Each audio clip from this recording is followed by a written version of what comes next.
जी, अस्सलाम वालेकुम। उम्मीद है कि आप तमाम दोस्त खैरियत से होंगे और आज का दिन भी ट्रेडिंग के हवाले से अच्छा गुज़रा होगा। आज माशाल्लाह से मार्केट ने मज़ीद परफ़ॉर्म किया और 300 पॉइंट्स जो है वो मार्केट ने डाले। मार्केट हर गुज़रते हुए दिन के साथ 49,000 की तरफ रवां-दवां है। आज मार्केट ने जो लो लगाया वो 48,360 का था और उस वक़्त बहुत सारी जो है वो सिचुएशन इस तरफ जा रही थी कि शायद आज मार्केट जो है वो नेगेटिव क्लोज़िंग देगी। लेकिन उसके बाद फिर कुछ रिज़ल्ट्स आए, कुछ जो है वो एंग्रो ग्रुप की तरफ से अच्छे डिविडेंड्स वग़ैरह अनाउंस हुए, उससे मार्केट के ऊपर काफ़ी अच्छा जो है वो असर पड़ा।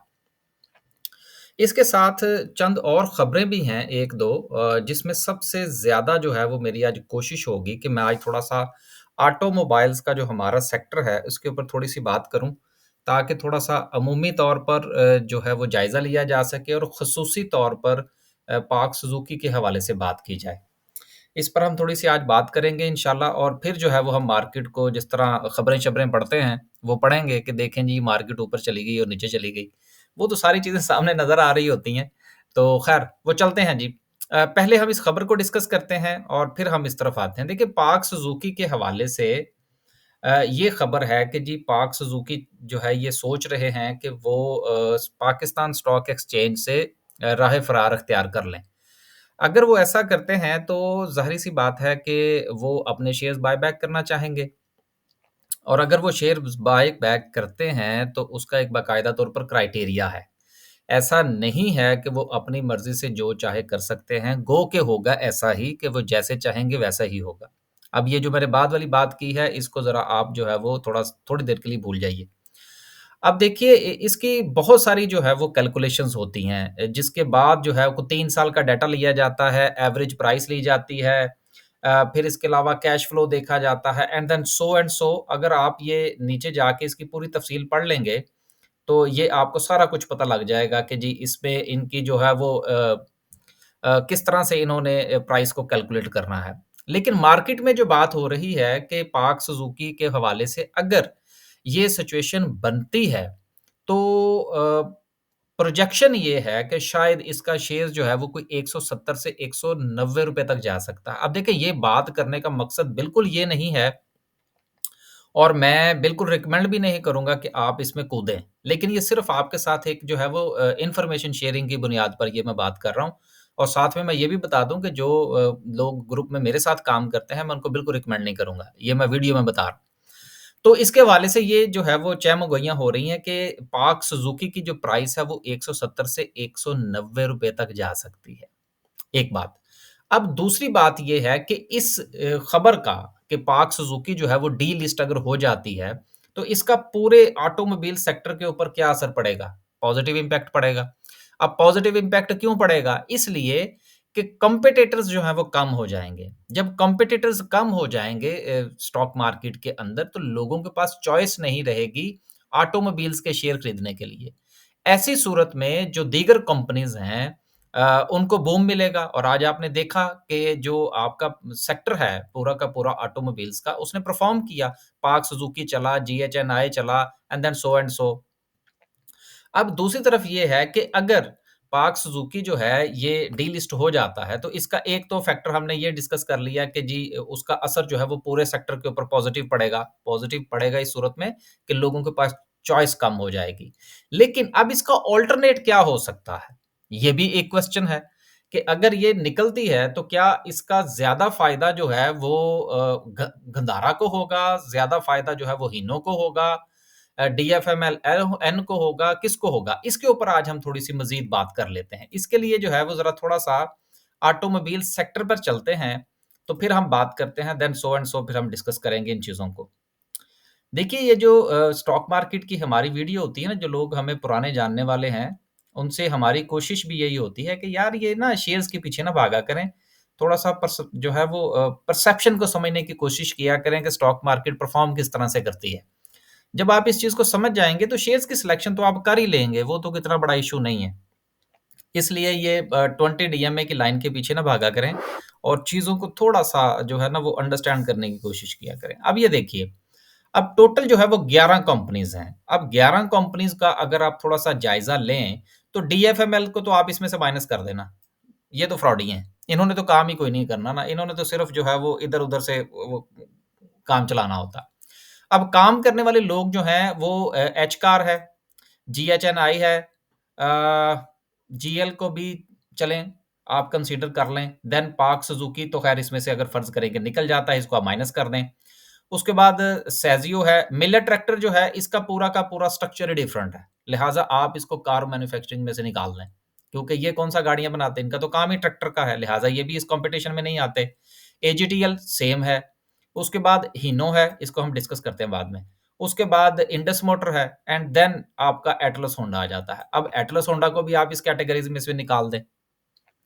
अब सवाल ये पैदा होता है कि अगर आप गाड़ियों के हवाले से बात करें तो 2-3 सीधी-सीधी सी कंपनीज़ आपके सामने आती हैं। सेज़ियो आता है, इसके अलावा एच-कार आता है और इंडस मोटर आता है। अब ये 3 कंपनीज़ जो हैं ये मैदान में रह जाती हैं। एच-कार, सेज़ियो और इंडस मोटर। अब आप ये देखिए कि जो पार्क सुज़ुकी है, इसका अल्टरनेट जो है वो कौन-सी कंपनी हो सकती है? इंडस मोटर तो यकीनन नहीं हो सकती, क्योंकि वो बहुत ही क्वालिटी कार्स बनाते हैं एज़ कंपेयर टू वैसे बनाते भी वो भी गधा गाड़ियाँ हैं। अगर हम यूरोप की गाड़ियों के साथ इनको कंपेयर करें, जो गाड़ी ये यूरोप में बेचते हैं वो जो पाकिस्तान में बेचते हैं उसमें बहुत फ़र्क है। लेकिन चलें वक़्ती तौर पर हम इसको थोड़ा मान लेते हैं। उसके बाद अगर हम होंडा की बात करें तो उनके पास छोटी गाड़ियाँ इतनी हैं नहीं। तो फिर आ जाके फ़ायदा किसको होगा? साज़गार इंजीनियरिंग को। और यही वजह है कि ये दिन दुगनी रात चौगुनी तरक्की कर रहा है। तो ये वजह होती है कि इम्पैक्ट जो है वो किस तरह से डिस्पर्स हो सकता है। तो अगर पाक सुज़ुकी निकलती है तो इसका डायरेक्टली इम्पैक्ट मेरी नज़र में ये मेरी ऑब्ज़र्वेशन है, ये मेरी कैलकुलेशन है, जो 100% गलत भी हो सकती है। ये कोई हरफ़ आखिर नहीं है लेकिन अपनी राय है, अपना एक्सपीरियंस है वो मैं अब आपके साथ शेयर कर रहा हूँ। तो मैं ये समझता हूँ कि ये सारे के सारे आज ये जो पूरा का पूरा सेक्टर आज आपको चलता हुआ नज़र आया है, इसके हवाले से चंद दिन पहले भी मैंने बात की थी कि डॉलर की प्राइस जिस तरह से नीचे जा रही है, इसका इम्पैक्ट जो है, वो जानबूझकर ना चाहते हुए भी ऑटोमोबाइल सेक्टर के ऊपर जाएगा। तो वो तो कोई ख़ैर एक अलग इश्यू था। लेकिन अब जो दूसरा इम्पैक्ट है, वो पार्क सुज़ुकी के निकलने का है। तो उम्मीद है कि आज इसकी इस किस्म की ये छोटी-मोटी जो हमने गुफ्तगू की है, इससे अगर आपने किसी किस्म का कोई डिसीज़न लेना होगा ऑटोमोबाइल्स के हवाले से, तो वो आप ले सकते हैं।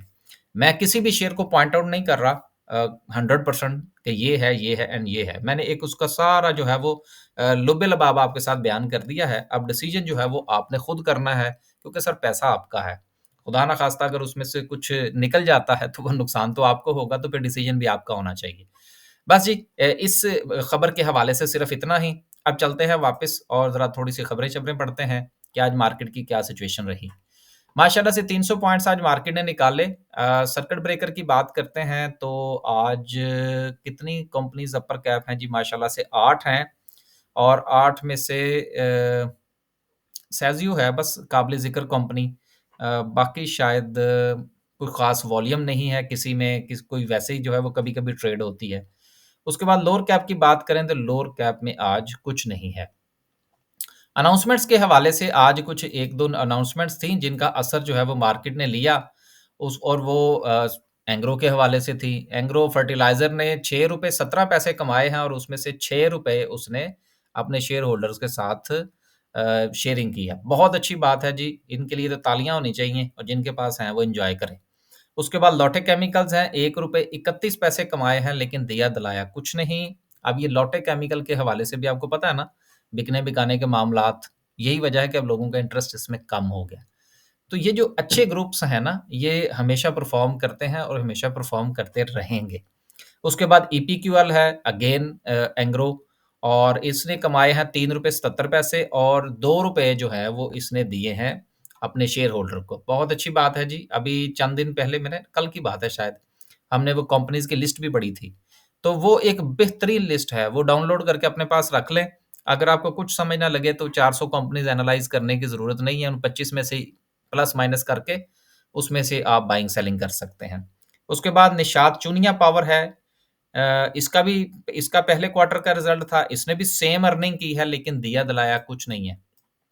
आजकल निशात ग्रुप जो है, वो प्रॉफ़िट शेयरिंग के हवाले से बहुत हाथ खींच रहा है और हो सकता है कि किसी दिन जिस तरह से आप यूँ समझ लीजिए कि इसका पहले क्वार्टर का रिज़ल्ट आया है और तीसरे-चौथे क्वार्टर में पता लगे जी इसने ₹15 का डिविडेंड दे दिया है। कि बस नहीं इसमें क्या मुज़ायका क्या है? हो सकता है ना ऐसा? तो चलें ख़ैर, आगे चलते हैं जी और मज़ीद देखते हैं कि मार्केट की सिचुएशन आज क्या रही। ओवरऑल बहरहाल मार्केट जो थी वो मिला-जुला सा रुझान है, लेकिन फर्टिलाइज़र सेक्टर की परफ़ॉर्मेंस की वज़ह से मार्केट जो है उसने परफ़ॉर्म किया। देन उसके बाद आज ऑयल एंड गैस सेक्टर भी माशाल्लाह से ठीक रहा, सीमेंट सेक्टर में सवाए लकी के अब देखिए लकी अगेन किया मोटर्स मैंने मेरा ख़्याल है कल या परसों की बात है कि मैंने ज़िक्र किया था इस हवाले से। तो ऑटोमोबाइल्स जो है वो इस वक़्त थोड़ा-सा पॉज़िटिव इम्पैक्ट क्रिएट कर रहे हैं। अ, दीगर जो कंपनीज़ हैं, उनके हवाले से भी अब ये थोड़ा-सा प्रेशर आएगा कि वो प्राइसेज़ कम करें। जब डॉलर ऊपर जा रहा था, तो इन्होंने अपनी प्राइसेज़ बढ़ाई थी। अब जब डॉलर नीचे आ रहा है, तो ये प्राइसेज़ कम करेंगे। तो जब ओवरऑल प्राइसेज़ कम होंगी, तो गाड़ियों की सेल्स में इज़ाफ़ा होगा। तो वो भी एक पॉज़िटिव इम्पैक्ट जो है, वो ऑटोमोबाइल सेक्टर के ऊपर आएगा। तो बाकी गाड़ियाँ बिकती हैं या नहीं बिकती पाकिस्तान में, वो एक अलग से बात है। लेकिन गाड़ियों की प्राइसेज़ के ऊपर यकीनन फ़र्क पड़ेगा। आगे चलते हैं जी और देखते हैं कि किस सेक्टर ने कितने पॉइंट्स डाले। आज फर्टिलाइज़र सेक्टर ने माशाल्लाह से 164 पॉइंट डाले हैं, पावर जनरेशन ने 46.56, ऑयल एंड गैस ने 40, फार्मास्यूटिकल्स ने 36, ऑटोमोबाइल्स ने देखने को 28 पॉइंट्स डाले हैं। लेकिन अगर आप सेक्टर वाइज़ परफॉर्मेंस देखें शेयर्स के अंदर जो प्राइसेज़ में इज़ाफ़ा हुआ है वो देखें, तो वो बहुत अच्छा है। फर्टिलाइज़र से वो बेहतर है। तो ये बाज़-औक़ात आपको पॉइंट्स में चीज़ें कम नज़र आती हैं, लेकिन परसेंटेज वाइज़ जो प्राइसेज़ में उतार-चढ़ाव होता है, वो बहुत ज़्यादा होता है। तो सिर्फ़ पॉइंट्स नहीं देखने चाहिए कि जी फलाँ ने पॉइंट्स डाल दिए, फलाँ ने पॉइंट्स निकाल दिए। उसके साथ-साथ आपको ये भी देखना होगा कि आया कि ये मामला किस तरफ चल रहा है। टेक्नोलॉजी सेक्टर ने आज सबसे जो है वो ज़्यादा पॉइंट्स निकाले हैं और इसमें जो किरदार रहा है वो टीआरजी का है। आपको याद होना चाहिए टीआरजी के हवाले से मैंने बात की थी कि अगर ये अपने इस लेवल से गिरा, वो मेरा ख़्याल है कि शायद 88-90 का था लेवल। तो फिर ये कहाँ पे जाएगा? मेरा ख़्याल है ₹70 पे जाएगा। तो ये बात उस दिन हो चुकी थी। और मैं तो ख़ैर ये जब से ये कंपनी बनी है, एक आध मर्तबा सिर्फ़ इसमें ट्रेड किया है, मैं ज़्यादा इसमें ट्रेड ही नहीं करता। आगे चलते हैं जी और बात करते हैं आज की कैंडल की। कैंडलस्टिक माशाल्लाह बहुत अच्छी है, अगेन पॉज़िटिविटी है, एक नफ़्सियाती जो हद है मार्केट की 49,000 की मार्केट उस तरफ रवां-दवां है। आई होप सो कि मार्केट जो है वो 48,800 पे तो पहुँच चुकी है, तो पीछे बचे 200 पॉइंट्स। तो मेरा ख़्याल है कि मार्केट को जुमे वाले दिन पहले सेशन में ये अपना जो टारगेट है वो अचीव कर लेना चाहिए। बाकी जो पाकिस्तान के हवाले से आईएमएफ की जो न्यूज़ है, वो भी पॉज़िटिव है, ये मैं हर रोज़ बता रहा हूँ। इसका इंशाल्लाह इम्पैक्ट जो है वो कैरी ऑन करेगा। अब सवाल ये पैदा होता है कि क्या प्रॉफ़िट टेकिंग की जाए? बिल्कुल की जाए और इस वक़्त जो डिप्रेस्ड सेक्टर आपको नज़र आता है, जो इस वक़्त सेक्टर चल रहा है, आप उसमें से आहिस्ता-आहिस्ता एग्ज़िट लीजिए एंड देन अपने आप को अब किसी और सेक्टर की तरफ लेकर जाइए। फ़िलहाल जो है वो अभी मेरा ख़्याल है कि 49,000 का इंतज़ार किया जाए, मार्केट में से अपना पैसा जो है वो विथड्रॉ किया जाए, थोड़ा इंतज़ार किया जाए एंड देन कोई अच्छी अपॉर्च्युनिटी जो है वो मिले तो उसमें ज़रूर इन्वेस्ट करना चाहिए। बस जी आज के लिए सिर्फ़ इतना ही, खुश रहें, आबाद रहें। हमारी वीडियो के अंदर बहुत सारी जो है वो बाज़-औक़ात प्रोनंसिएशन की गलतियाँ आ जाती हैं, बाज़-औक़ात कुछ और मामलात आ जाते हैं। तो माज़रत उसकी वजह ये है कि एडिटिंग नहीं होती, तो बस वो जैसे ही आती है फिर हम वो डिस्कस करते हैं, पॉइंट्स लिखे होते हैं, उनको डिस्कस करना होता है। साथ में ड्यूरिंग द वीडियो जो है वो बहुत सारी चीज़ें ज़हन में आ जाती हैं, फिर उसको भी हमने साथ में कंटिन्यू करना होता है ताकि वीडियो के अंदर जो है वो भी बयान कर दी जाएँ। तो इसलिए ये चीज़ें जो है ये कुछ थोड़ी-सा खलल जो है वो हमारी वीडियो में आ जाता है। वैसे भी हम अक्सर अपनी वीडियो में कहते हैं कि ये गपशप है, तो गपशप में तो फिर ये सारी चीज़ें चलती हैं। बस जी, अल्लाह हाफ़िज़, इंशाअल्लाह कल एक नई वीडियो के साथ हाज़िर होंगे। पाक सुज़ुकी के हवाले से सोचिएगा कि आपने क्या करना है। अल्लाह हाफ़िज़।